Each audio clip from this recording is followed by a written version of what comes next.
y te sitiarán y por todas las partes te estrecharán y te derribarán a tierra y tus hijos dentro de ti, y no te dejarán en ti piedra sobre piedra, por cuanto no conociste el tiempo de su visitación. Ellos no se estaban dando cuenta cuál era el propósito real o principal, vamos a decirlo así, porque fueron varios propósitos, pero el principal, que era redimirlos a ellos del pecado.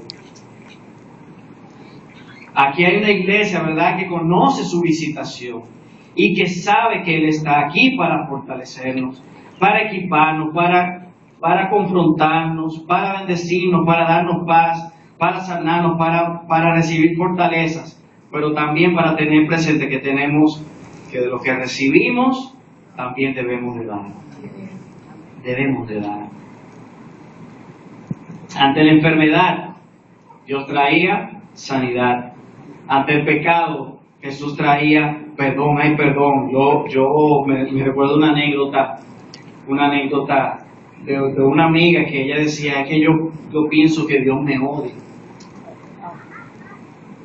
Estoy hablando de una joven cristiana, y ella lo entendía así, porque como ella entendía que tenía que serle fiel a Dios y ella no lo había hecho, ella entendía que Dios estaba volcada en odio contra ella, porque ella no estaba obedeciendo al Señor. Oiga, Señor, qué pensamiento.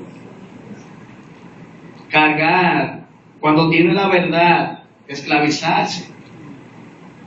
Y saber que es verdad, Dios es un Dios de gracia, es un Dios de verdad, pero es un Dios de misericordia, que está dispuesto, no importa la veces que caiga, a recibirte y perdonarte. Amén, así es.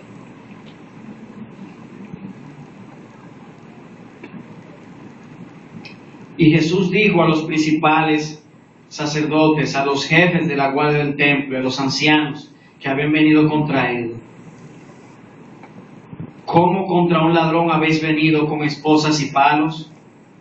Habiendo estado con vosotros cada día en el templo, ¿no extendiste la mano contra mí?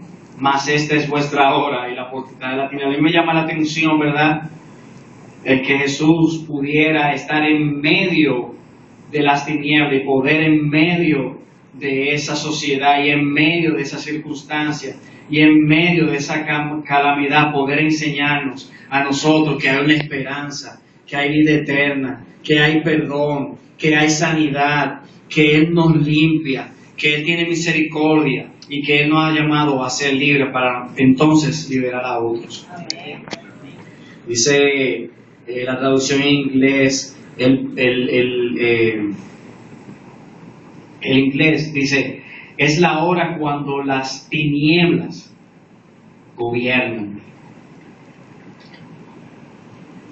Quiero terminar con un ejemplo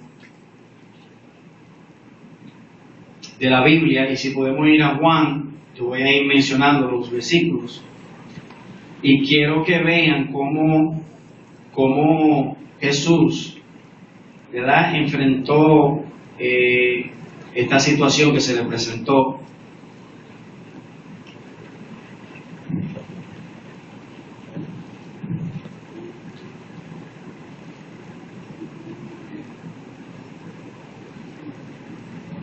En Juan 11, este es cuando se enferma Lázaro.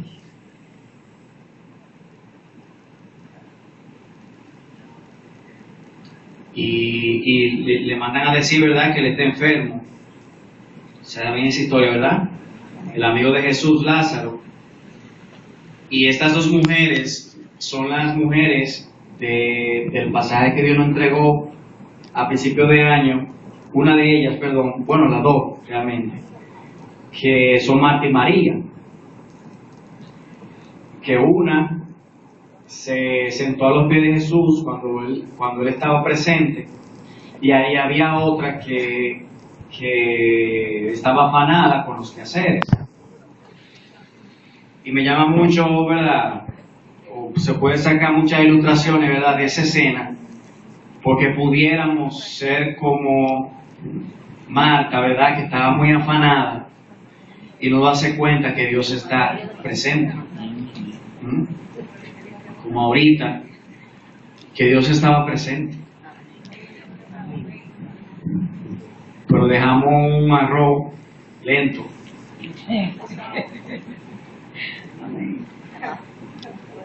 Y no nos damos cuenta que eso está presente. Y dice el versículo 4, voy a ir salteando, y los músicos se me pueden acompañar. Yo voy a casi terminar. El versículo 1 dice, estaba entonces enfermo uno llamado Lázaro de Betania, la aldea de María y Marta su hermana.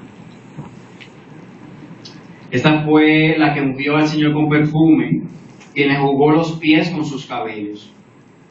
Entonces las mujeres, ¿verdad?, enviaron pues las hermanas para decir a Jesús, Señor, he aquí, el que amas está enfermo.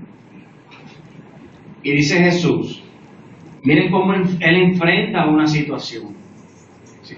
Que tenemos que aprender de Jesús, cómo Él enfrenta una situación.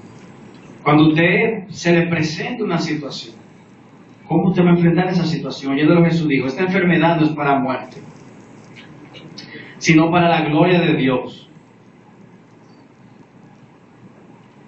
para que el Hijo de Dios sea glorificado por ella. Llamaba Jesús a Marta, a su hermana y a Lázaro. Cuando oyó pues que estaba enfermo, se quedó 2 días más en el lugar donde estaba. Claro, tú le queda la vida, ¿verdad? Pero había un propósito en medio de esta muerte. Dice el versículo 17, vino pues Jesús y halló que hacía ya 4 días que Lázaro estaba en el sepulcro. Oh. Vamos a... Sí, por ejemplo. Entonces, ¿verdad? Vino pues Jesús y halló que ya hacía ya 4 días que Lázaro estaba en el sepulcro. Así que a propósito él se quedó 2 días más, porque había un propósito en medio de esta situación en específico que se le presentó a Jesús.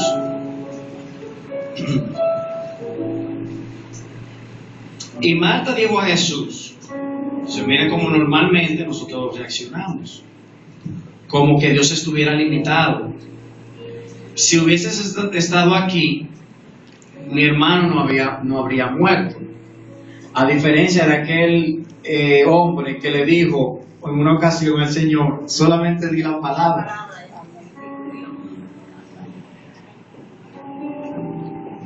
Y yo pienso que a los pies de Jesús, porque en el caso de María hubo también falta de fe, pero yo pienso que a los pies de Jesús podemos aumentar esa fe para poder ver la circunstancia desde otra perspectiva. Porque cuando somos inmaduros, encasillamos al Señor y le decimos, Señor, si tú lo hubieras hecho en abril, hubiera sido mejor. Es como cuando, por ejemplo, a mí me ha pasado muchas veces, uno tiene un trabajo y viene un trabajo que uno quería después que ya no consiguió. O sea, como no acaba de entrar, entonces tú le dices, Señor, pero tú me tuviste que dar el trabajo en esa fecha, o aguantarme hasta que llegara la oportunidad. Pero Dios tiene un propósito, ¿verdad? Y solo los que están a los pies de Jesús escuchando qué hay en su corazón, entonces vamos a saber cuál es el propósito.